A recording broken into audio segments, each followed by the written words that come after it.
Xankəndidə Azərbaycanlı və erməni tanışların təsadüfi görüşü təəccüblənməyin. İTV Xəbər yekun komandası Xankəndidə olarkən bu görüşün şahidi olub. Onlar bir-birini düz 40 il əvvəl görüblər. Zakir Həsənov aptekdə əczaçı işləyərkən Mişa Qriqoryan tez-tez ondan dərman alıb. Sonra ermənilərin təcavüzü nəticəsində Xankəndinin Azərbaycanlı sakinləri yurtlarından uzaq düşüblər. İllər sonra Xankəndiyə qovuşan Azərbaycanlılar öz evlərini, iş yerlərini axtarırlar.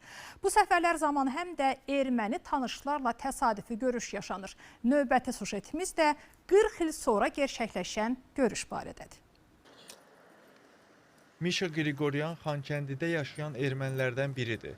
O hər səhər mağazanın önündə əyləşib illərdir məşğul olduğu işinə davam edir.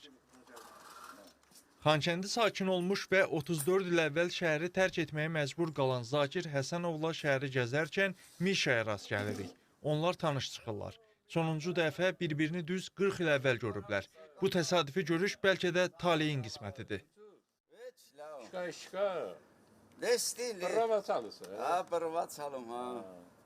Jeżeli gadam sa ośpą aptekę gorcana, moda da jamsta ośpowala gorcana. Elanora söylüyorum.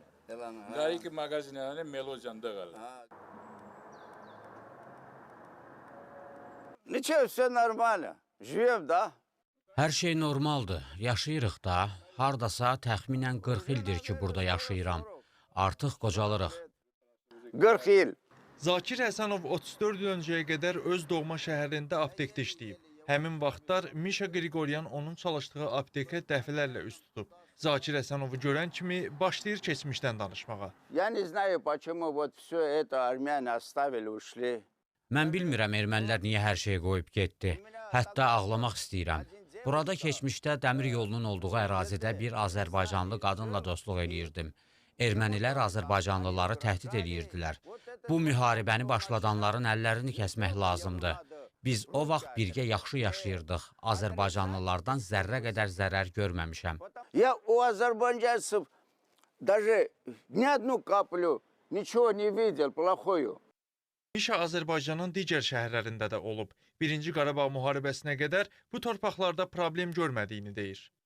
Я пошел в Баку, как это, в 82-3 году. Mən 1982-1983-cü illərdə Bakıda enerji təchizatı binasında olmuşam.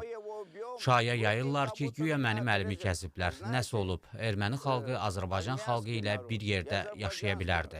Живите вместе, каждому 2 метра землю. Молодцы азербайджанцы, нам помогают хорошо.